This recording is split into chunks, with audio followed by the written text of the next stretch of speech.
Muy buenas tardes, amigas y amigos que nos acompañan a esta presentación. Les pedimos antes que nada una disculpa porque ya saben que las cuestiones tecnológicas siempre tienen sus asegúnes. Bien, nos acompaña Armando Ruiz Aguilar, que es conocido por muchísimos de ustedes, y él va a presentar algo muy interesante que se llama Lo Jarocho en el Centro Histórico de la Ciudad de México. ¿Sí?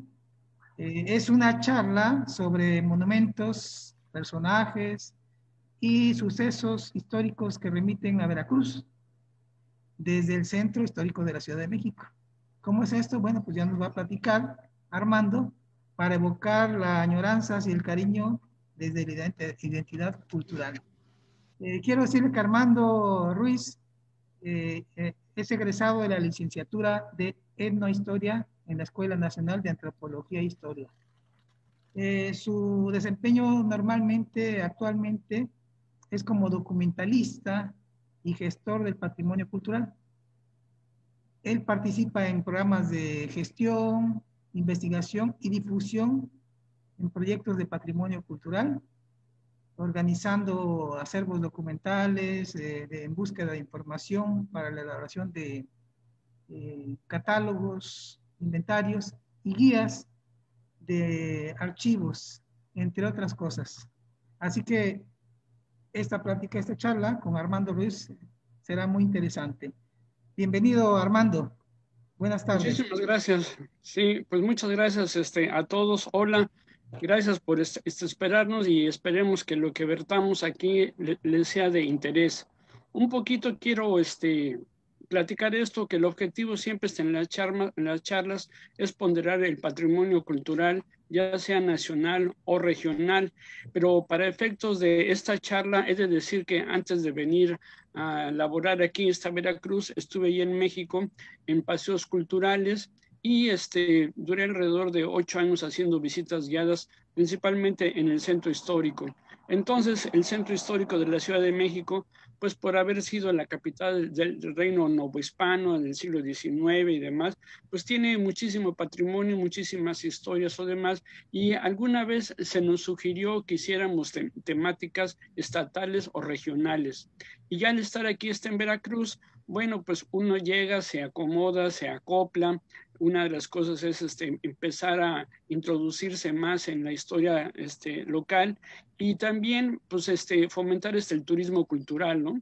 Entonces, una de las pretensiones es próximamente, ya después de lo de la pandemia, organizar a la gente interesada que reside en la Ciudad de México, sea veracruzano, no, pero que le interese Veracruz, organizar paseos de fin de semana de la Ciudad de México a la ciudad de Veracruz para conocer en vivo el patrimonio cultural, los lugares de influencia histórica y viceversa, ¿no? También que para la gente de Veracruz, cuando vaya a la Ciudad de México, al centro histórico, se siga identificando con algunos de los inmuebles y sucesos históricos que acaecieron allá, sobre todo pues por ser la capital de el país. Entonces, básicamente es lo que vamos a ver ahora, ¿no? Hicimos una selección de sitios, de personajes y de fechas históricas y comerciales que nos van a dar una idea de lo que es la identidad cultural. Antes, en alguna manera, era el cariño hacia la patria chica, pero ahora ya una manera más ampliada, pues también lo que tenemos que ver en cómo se nos forja la identidad cultural, pues también sabiendo, admirando todo ese patrimonio tangible e intangible. Entonces, eso es el pretexto, es el motivo por el cual escogimos algunos episodios o inmuebles para que la gente de Veracruz o que ama Veracruz cuando esté en la Ciudad de México por su cuenta o en un momento dado también con nosotros, pues podamos hacer estos recorridos porque, pues, en definitiva, eso ayuda a conocer más esa presencia veracruzana de los estados en el centro histórico. Lo hicimos en el centro histórico porque nuestros recorridos son peatonales. Evidentemente en la Ciudad de México hay muchos lugares, calles, colonias, nombres de personajes que tienen que ver con Veracruz, pero como es un recorrido peatonal, lo hemos reducido al área desde el centro histórico. Bueno, les reitero, ¿no? Que para los que conocen el centro histórico en la Ciudad de México, Es un lugar multicultural con mucha información de sucesos que han políticos, militares, que han sucedido ahí en la capital, y eso nos permite hacer toda una gama de temáticas, ¿no? Por eso es que podríamos hablar desde el México virreinal, desde el barroco, desde las cuestiones de los virreyes, de los hospitales, por la gran cantidad de inmuebles que aún subsisten desde aquella época, la Inquisición, para ver toda la vida espiritual y política que había hasta en aquella época, todavía es factible ver algunos de los inmuebles que estábamos en aquellos tiempos y que subsisten y que han tenido una ocupación en la mayoría de las veces pues muy afortunada, ¿no? Como en el caso del antiguo Tribunal de la Inquisición, que pasó a ser en el siglo XIX la sede de la Escuela de Medicina y que actualmente sigue siendo un recinto universitario, pero que ahora es parte de los museos.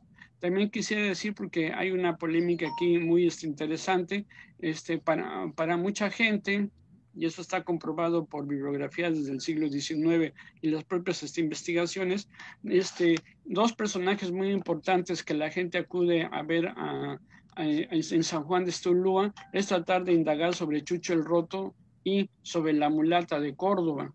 Y bueno, pues todo el mundo son personajes entrañables y demás.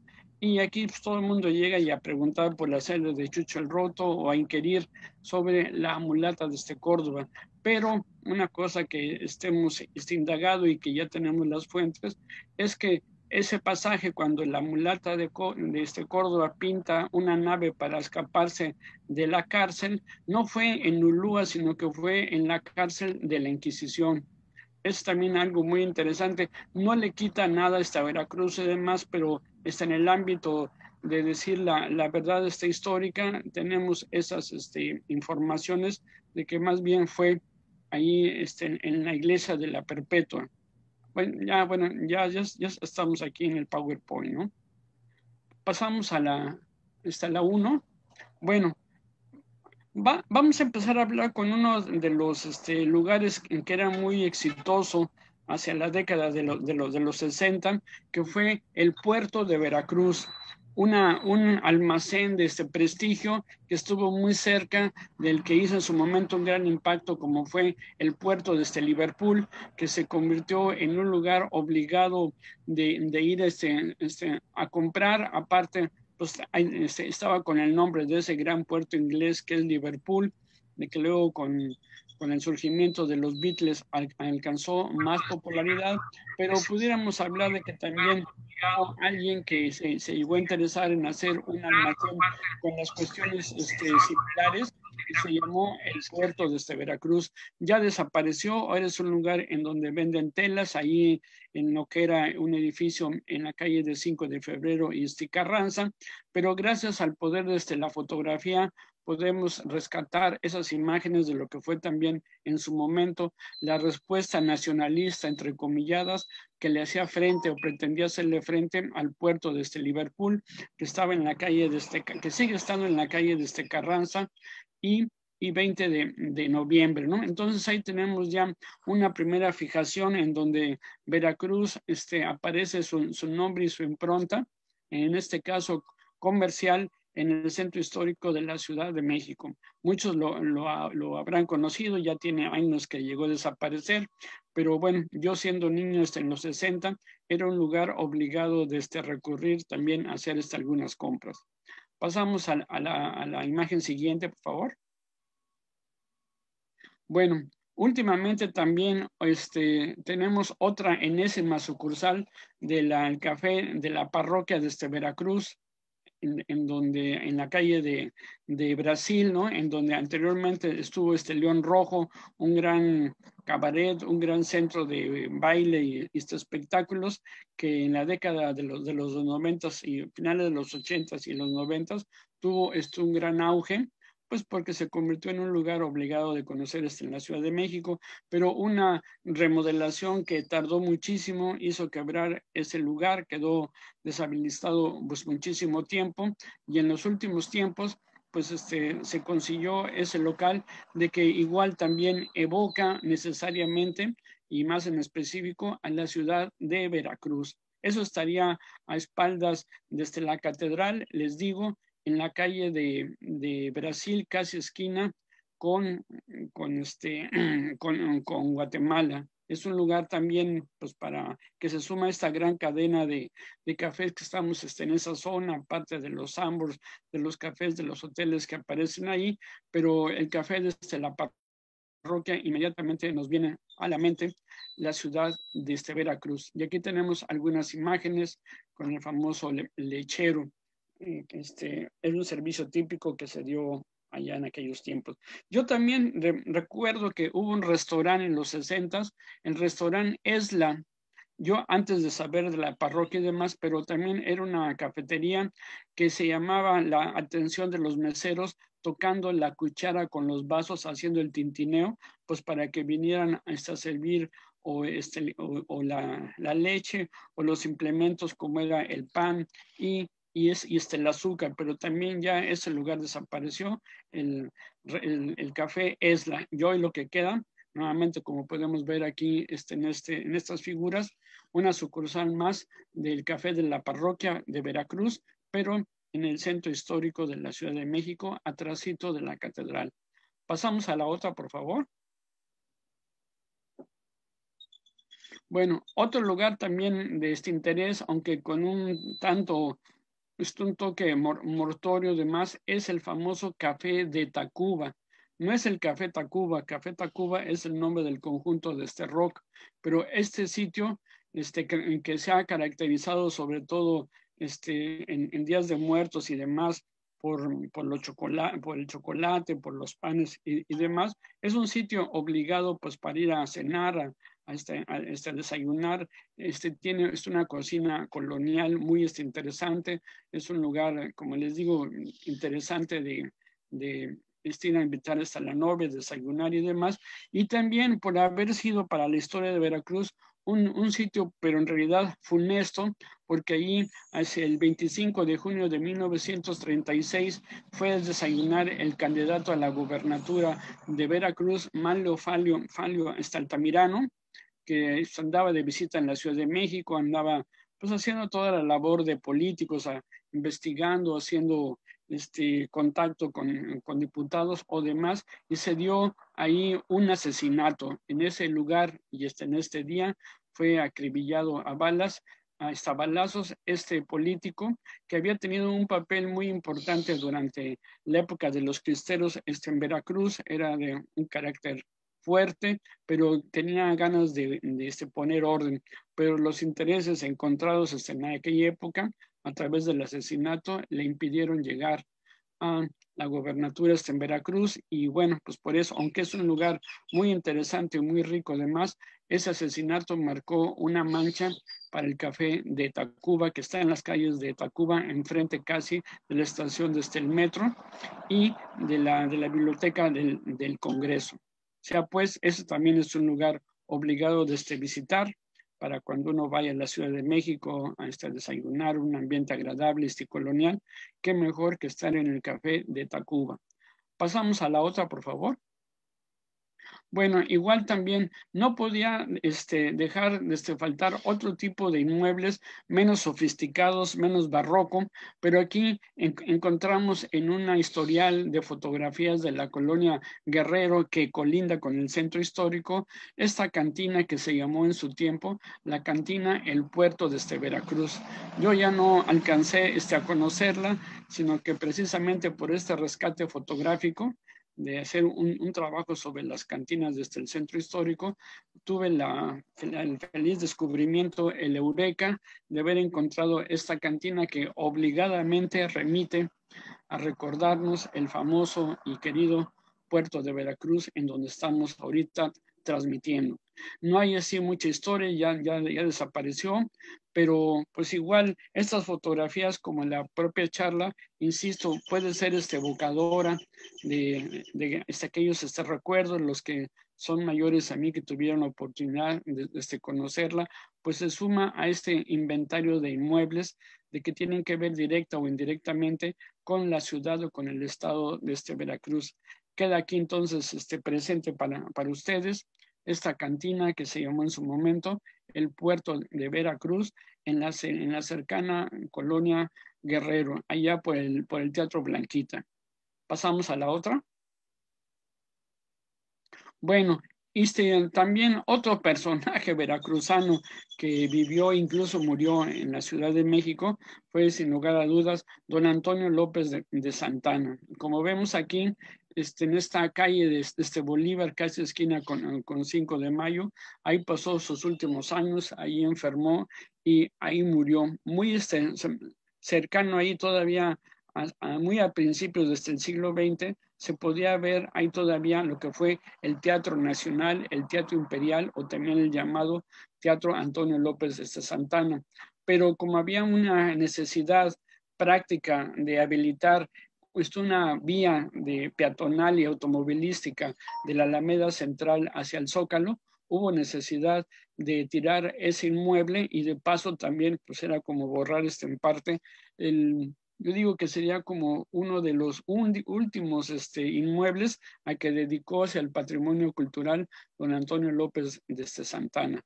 Se decía que entonces él tenía un teatro a espaldas de su propia casa porque llegaba precisamente a este cruce que es ahora 5 de Mayo y Bolívar. Y abajo, pues algo que nos ayuda mucho a identificar, que afortunadamente está en la Ciudad de México y también aquí en el Centro Histórico de Veracruz, las placas conmemorativas aquí por el Ayuntamiento y en la Ciudad de México, por lo que fue anteriormente la Inspección General de Monumentos Artísticos e Históricos, un antecedente de Lina, para informar a la ciudadanía, a los transeúntes, que ese lugar, en este caso, como resta aquí esta leyenda, esta placa, en este caso murió el general don Antonio López de Santana el 21 de junio de 1876.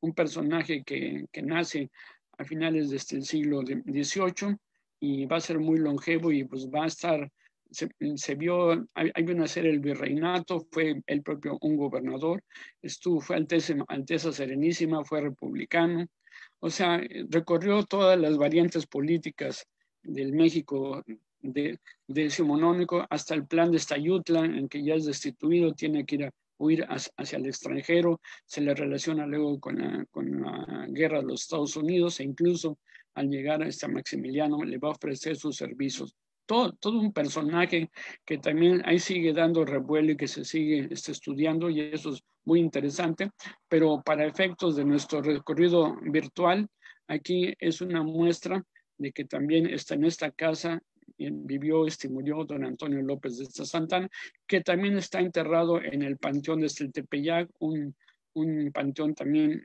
decimonónico, y bueno, pues para evocar esta cuestión veracruzana y demás, se convertiría en un sitio obligado pasar aquí. A veces ha funcionado esa casa como restaurante, incluso ha habido temporadas en que se organizaban charlas sobre el México desde el siglo XIX, pero las grandes crisis han dado hasta el traste muchos proyectos, es muy caro el mantenimiento de estos inmuebles y ahora pues con lo de la pandemia todavía ha pegado más, ¿no?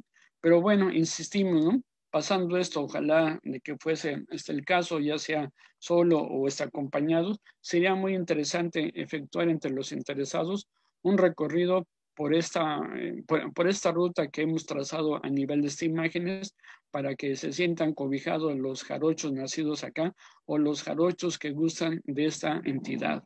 Pasamos a la otra, por favor. Bueno, otra cuestión, un edificio muy importante de que también pasa desapercibido por la gran cantidad de transeúntes que pasan en ella, sobre la fachada principal del edificio de gobierno de la Ciudad de México, vamos a encontrar mosaicos, los escudos heráldicos de la Ciudad de México, de la ciudad de Veracruz y del ayuntamiento que fue de Coyoacán, por ser los primeros ayuntamientos que hubo en el Nuevo Mundo aquí en México, y que pues por la rapidez con la que se pasa o casi nadie se percata de ellos, pero hay que estar muy temprano, sobre todo para la fotografía, pero insistimos, es otro lugar obligado para que al verlo recordar esta heráldica, este escudo, y obviamente evocar el recuerdo de la entidad en donde uno ha nacido o donde uno ya está escrito emocionalmente, ¿no? Entonces, esta fachada, estos azulejos que dibujan los escudos heráldicos dados a estas localidades de Veracruz, de Coyoacán y de la Ciudad de México, pues son así, pues pioneros, sitios pioneros ya en la nueva fundación de México Tenochtitlan, de que van a alcanzar una gran fama internacional, y evidentemente por ser la fachada del edificio del gobierno de la Ciudad de México, fue un acierto, a mi parecer, haber puesto estos tres para recordar la longevidad y el diseño gráfico de estos lugares. Les digo, nomás que hay que ir muy en la mañana porque siempre el paso peatonal interrumpe bastante la vista de estos mosaicos, y hay que hacerlo a su debido tiempo, ¿no? Pero entonces es otro inmueble más que añadimos a este recorrido virtual de Lo Jarocho en la Ciudad de México. Pasamos a la otra, por favor. Bueno, y el mero centro, casi en el kilómetro cero, hemos de decir, como vemos aquí, dos fotografías. Una, cuando era nomás la planta baja y el primer piso en la foto superior izquierda, donde tenemos abajo el monumento ipsográfico. Es un monumento que se hace en honor de un sabio alemán que residió aquí en México, Enrico Martínez, que lo vemos también en la parte de abajo, pero ya este sitio ya se cambió de este lugar. Ahora mira hacia la avenida 5 de Mayo en el tramo opuesto a lo que es la Catedral Metropolitana, y ese espacio, el que vemos aquí, pues está liberado. Aquí hay una historia muy interesante porque enfrente de Palacio Nacional, en la calle de Moneda Seminario, alcanzamos a ver un edificio con unos toldos, que esa fue la cantina más antigua que hubo en la Ciudad de México, que se llamó El Nivel. Y los que se pregunten a qué se debe ese nombre, es que precisamente en este monumento ipsográfico, entre otras coordenadas y demás, ahí se midió, y es lo que tiene que ver con Veracruz. Hay una leyenda que dice que se midió desde las playas de Veracruz la altitud de la Ciudad de México de 2.240 metros sobre el nivel del mar. Eso siempre lo aprendimos desde la escuela, pero nunca nos dijeron que si era del Pacífico o del Atlántico o del Golfo de México. Y en una de las paredes de donde descansa esta estatua viene precisamente la respuesta, ¿no? Que se midió desde las playas de Veracruz la altitud de la Ciudad de México.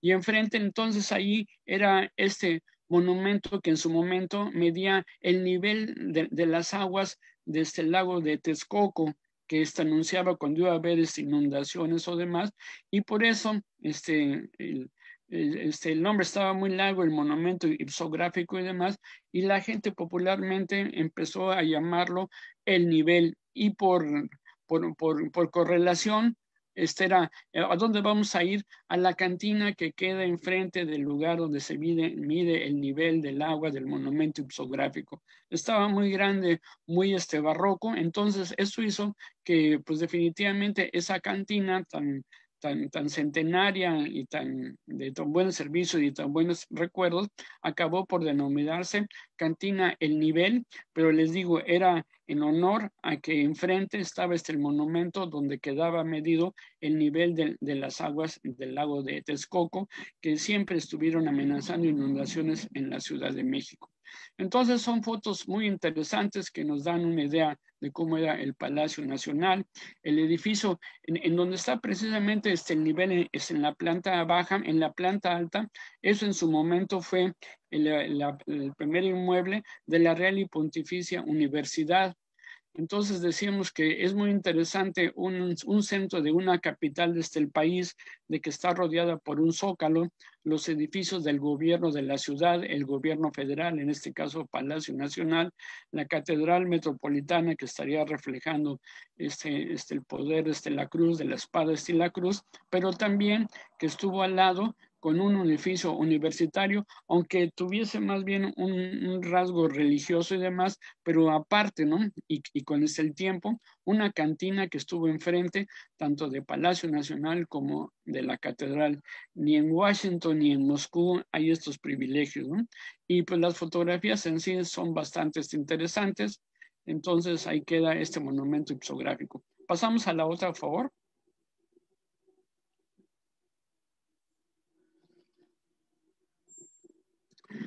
Bueno, esto es precisamente el nuevo sitio en donde está este monumento ipsográfico a la memoria de Enrico Martínez, y podemos ver las diferentes denominaciones y datos estadísticos que encontramos en cada una de las paredes de este pedestal donde descansa esa estatua, y en una de ellas podemos leer precisamente este dato sobre el nivel de la Ciudad de México, pero insisto, marcado desde las playas de Veracruz. Entonces, a un lado, desde la catedral, en el mero Zócalo, hay una referencia veracruzana, y enfrente es en donde estaría el inmueble del mosaico, el escudo que acabamos de ver, o sea que Veracruz siempre presente, ¿no? Esta es una invitación, insisto, a que solos o acompañados algún día podamos hacer este recorrido nuevamente de lo veracruzano, de lo jarocho en el centro histórico. Pasemos a la otra. Bueno, otro sitio también muy importante y más por el gremio en el que estamos, es precisamente lo que antiguamente fue la Casa de Moneda, precisamente en la calle de Moneda, un edificio adosado a las oficinas del Poder Ejecutivo, a la casa que fue desde el presidente, y que forma parte de este conjunto presidencial. Andándose el tiempo y demás, se convirtió en el Museo de Arqueología, Historia y Etnografía. Ya desde épocas de Maximiliano había ese intento de contar con un establecimiento que resguardase colecciones que a través de el tiempo y desde Lucas Alemán se estuvieron guardando, aparte de la universidad. Y pues tenemos aquí algunas imágenes desde aquellos tiempos para seguir admirando este edificio. Este edificio, obviamente, cuando se hace en 1964, que se inaugura en Chapultepec el Museo Nacional de Antropología, abandona esa denominación, y a partir de ese año se le conoce como el Museo Nacional de las Culturas.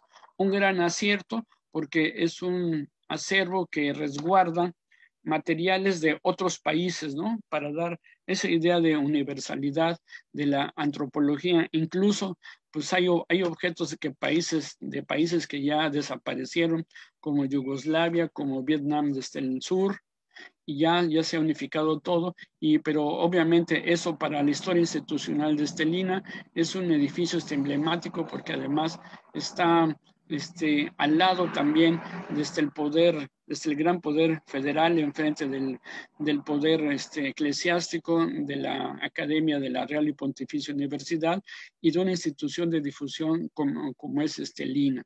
Entonces, valga estas fotografías también para recurrir, para visitarlo, para ver los inmuebles que hay, el recinto Juárez. Aquí se tiene resguardado también el archivo de Madero, y es un lugar muy importante, porque por haber sido durante mucho tiempo sede desde el poder central en México, pues tiene mucha tela de donde cortar de diferentes capítulos de la vida, ¿no?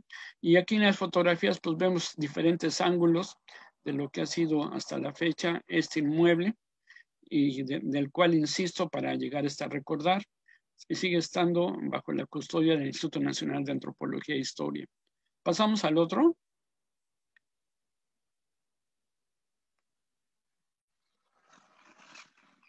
Bueno, aquí teníamos más o menos hasta los años 14, que ya en el año 15 también hay una ocupación de la Ciudad de México, después de que se fueron los zapatistas y los villistas, está nuevamente ocupado por los constitucionalistas, ¿no? Entonces es una foto evocadora, porque estamos viendo el progreso representado aquí por el tranvía y el museo, y están pues obviamente los que regresan hacia el poder y demás, ¿no? Y está atrás, no se alcanza a ver muy bien, pero en esta esquina estuvo también una cantina muy famosa, el Río Duero. O sea que aparte de estar rodeado el Palacio Nacional por estos edificios que representan los poderes fácticos del país, pues también dos cantinas custodiaban la entrada a este sitio, ¿no?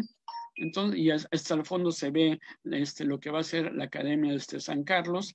Y bueno, pues pero nuevamente aquí el pretexto es volver a retornar nuestras miradas hacia lo que es actualmente el Museo Nacional de las Culturas durante la ocupación constituyente de 1915 de la Ciudad de México. Pasamos a la otra.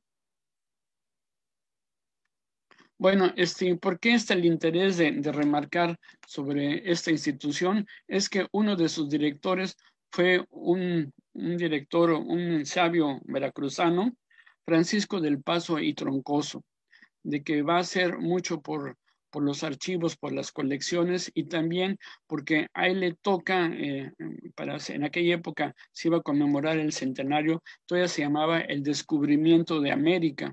Y entonces con las autoridades, con el apoyo de las autoridades, va a hacer una serie de excavaciones en Zempoala, Veracruz, que gran parte de ellos van a ser exhibidas en España como la oferta, como la ofrenda, como el obsequio, como el trabajo realizado por México para conmemorar, les digo, el 4º aniversario de lo que se llamó en aquella época el descubrimiento de América, ¿no? Entonces fue en este sitio donde se fraguaron todos los planes y demás para hacer esta expedición, y de lo excavado y extraído y seleccionado, más aparte de las fotografías, pues fueron exhibidas allá en España.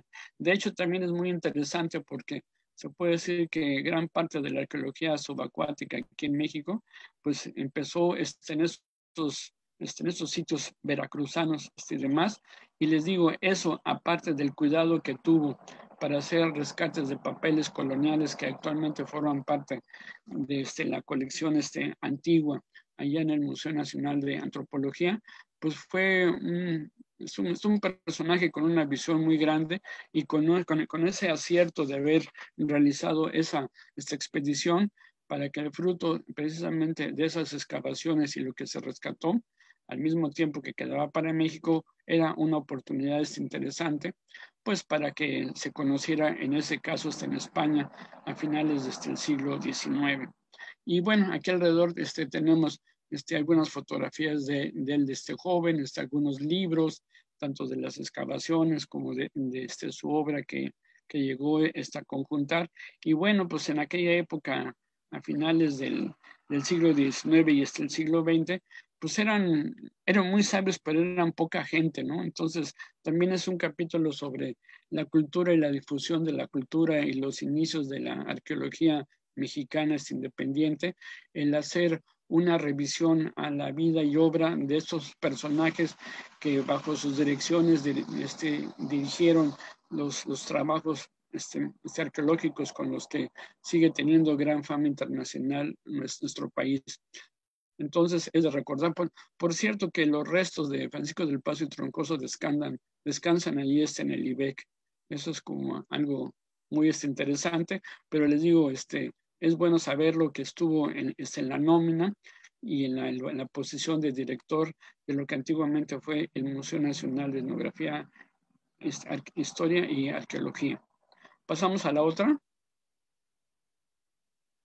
Bueno, y esto es como para hacer una ronda de los circuitos de museos, cuadras más, cuadras menos, pero es más que nada como para decir para la gente de que piensen que puede ser muy, muy cansado. No son muchas calles los que se caminan en este tipo de recorridos, y bueno, pues siempre con el ánimo de descubrir cosas veracruzanas en el centro histórico. Yo creo que eso resta un previo cansancio, y creemos que no debe de faltar en las agendas de las personas que próximamente, acabando esta pandemia o demás, quieran volver a visitar el centro histórico. Probablemente tengan ya un poco más de información, y va a ser muy, muy grato seguir recordando episodios o inmuebles que tengan que ver con Veracruz en el centro histórico, ¿no?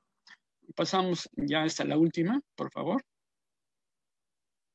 Bueno, y también otro de los inmuebles es la famosa iglesia de la Santa Veracruz, que está sobre Avenida Hidalgo, enfrente a la Alameda, ¿no? Este edificio, pues, barroco que actualmente está en condiciones muy deplorables pues porque se ha convertido en un refugio de malvivientes y demás que no incitan a verlo y demás, pero ya por el hecho de mencionar que es la Santa Veracruz, pues igual también fonéticamente o anímicamente hay un recordatorio hacia lo veracruzano allá en Veracruz. Y a sus espaldas pues hay un pequeño tianguis como la Lagunilla, de que luego también se encuentran publicaciones o llaves o cosas muy interesantes, y también un poco para decir sobre la riqueza de ese archivo. Ahí se encontró, entre otros, el acta de matrimonio del general Felipe Ángeles con su esposa Clara Krause. También se encontramos que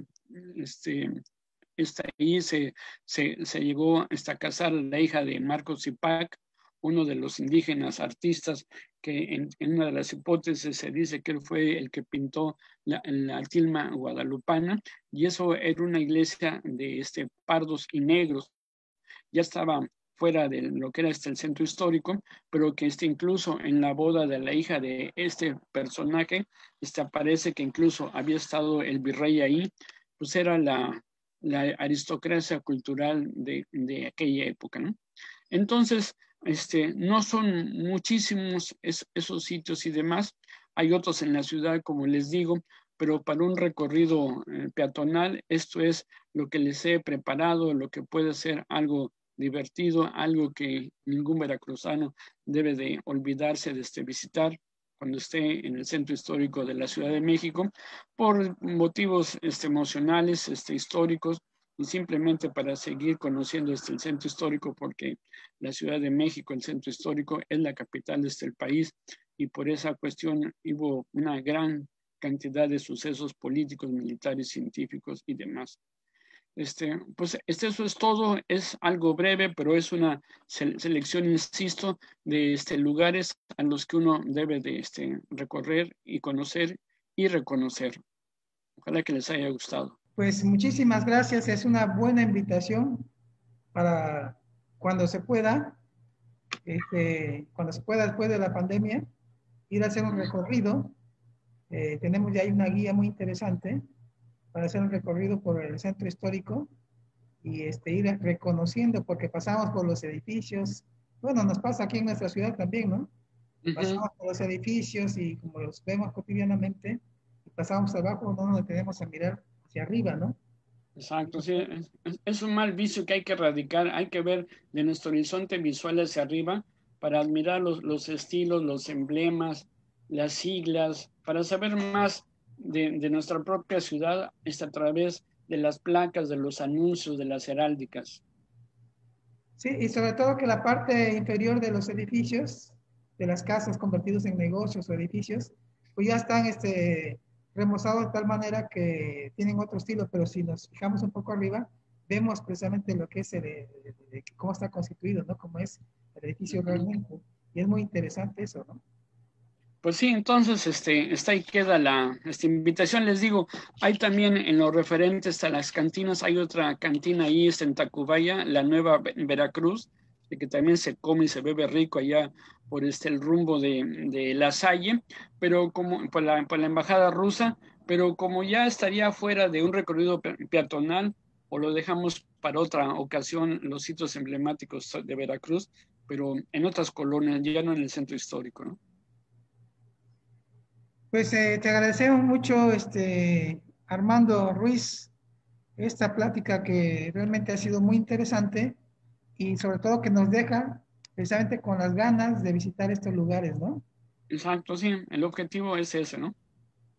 Muy Sí, bien, pues les agradezco mucho esta invitación y pues vamos a fomentar el turismo cultural, y yo creo que es algo que nos alienta a todos los que estamos en este gremio de la cultura y la difusión de la cultura. bueno, pues desde el Instituto Veracruzano de la Cultura y el Centro Cultural Atarazanas te agradecemos muchísimo el que generosamente nos hayas dado parte de tu tiempo y tu conocimiento, y sobre todo para el beneficio de la población. Este video se va a quedar en el Face para que las personas interesadas puedan verlo en otro momento. Te Ok, agradecemos mucho. Que tengas gracias, muchas gracias. Perfecto, gracias y hasta la próxima.